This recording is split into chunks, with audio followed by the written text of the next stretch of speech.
بسم اللہ، الحمدللہ، الصلاۃ والسلام علی نبی محمد صلی اللہ علیہ وآلہ وسلم۔ رب اشرح لی صدری ویسر لی امری واحلل عقدۃ من لسانی یفقہوا قولی۔ اما بعد، دعا کب قبول ہوتی ہے؟ رات کے آخری حصے میں دعائیں قبول ہوتی ہیں۔ صحیح بخاری میں رسول اللہ صلی اللہ علیہ وآلہ وسلم نے فرمایا، رات کے آخری حصے میں اللہ پہلے آسمان پر آتا ہے اور آواز لگاتا ہے کوئی مغفرت طلب کرنے والا؟ میں دینے والا ہوں، اور یہ ہر رات ہوتا ہے۔ رات کے تیسرے پہر یعنی رات کے آخری حصے میں جو بھی دعا کی جائے اللہ تعالیٰ اسے قبول کرتے ہیں۔ اسی طرح آپ صلی اللہ علیہ وآلہ وسلم نے فرمایا، اذان اور اقامت کے درمیان دعا قبول ہوتی ہے۔ جامع ترمذی کی روایت ہے، آپ صلی اللہ علیہ وآلہ وسلم اذان کے بعد اقامت کے درمیان خوب دعائیں کرتے۔ اسی طرح سجدے میں دعائیں قبول ہوتی ہیں۔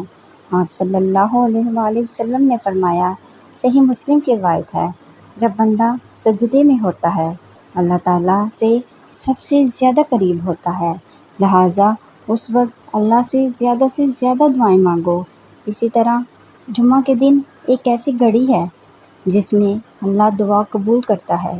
یہ صحیح بخاری کی حدیث ہے۔ ایک اور حدیث ہے جس کے مطابق یہ گھڑی عصر اور مغرب کے درمیان میں آتی ہے۔ کوشش کریں کہ جمعہ کے دن زیادہ سے زیادہ اور بار بار دعائیں کریں تاکہ جب بھی وہ گھڑی ہو تو دعا قبول ہو۔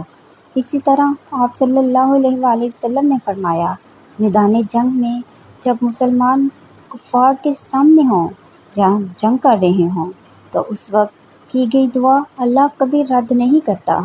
اسی طرح بارش میں کی گئی دعا قبول ہوتی ہے۔ آپ صلی اللہ علیہ وآلہ وسلم نے فرمایا، جب بارش ہو رہی ہو تو اس وقت اگر کوئی دعا کرتا ہے تو وہ قبول ہوتی ہے۔ یہ حاکم کی روایت ہے۔ جب بارش برستی ہے تو اللہ تعالیٰ رحمت برساتا ہے، مطلب اللہ خوش ہوتا ہے، اسی لیے اللہ تعالیٰ رحمت کی بارش برساتا ہے۔ اسی طرح عرفہ کے دن کی جانے والی دعا قبول ہوتی ہے۔ جب حاجی میدان عرفہ میں داخل ہوتے ہیں اور اللہ سے دعا کرتے ہیں، اللہ ان کی دعا قبول کرتا ہے۔ توبہ کرنے والے کی دعا قبول ہوتی ہے۔ ترمذی کی روایت ہے، آپ صلی اللہ علیہ وآلہ وسلم نے فرمایا، جب کوئی شخص رات میں گناہ کرتا ہے اور دن میں توبہ کرتا ہے اللہ تعالیٰ اس کی سن لیتا ہے۔ دن میں گناہ کرتا ہے تو رات میں توبہ کرتا ہے تو اللہ تعالیٰ اس کی توبہ قبول کرتا ہے۔ گناہ گار آدمی دن رات جب بھی دعا کرتا ہے اللہ قبول کرتا ہے۔ ہم سمجھتے ہیں کہ دعا صرف نیک لوگوں کی قبول ہوتی ہے، یہاں پر تو گناہ گار کی دعا قبول ہو رہی ہے۔ گناہ گار آدمی جب بھی توبہ کرتا ہے اللہ قبول کرتا ہے، یہ دعا ہی تو ہے۔ اسی طرح جب انسان زمزم پانی پیتا ہے تو اس وقت بھی دعا قبول ہوتی ہے۔ آپ صلی اللہ علیہ وآلہ وسلم نے فرمایا، یہ ابن ماجہ کی روایت ہے، کوئی شخص زمزم کو جس نیت سے پیتا ہے اللہ اس چیز کو قبول کرتا ہے، چاہے وہ صحت کے لیے ہو، مصیبت کے لیے ہو، یا کسی بھی چیز کی نیت کر کے زمزم پیے اللہ قبول کرتا ہے۔ یہ تمام وہ اوقات ہیں جب دعا کی جائے تو قبول ہوتی ہے۔ اللہ پاک ہمیں دعا کرنے کی توفیق عطا فرمائے۔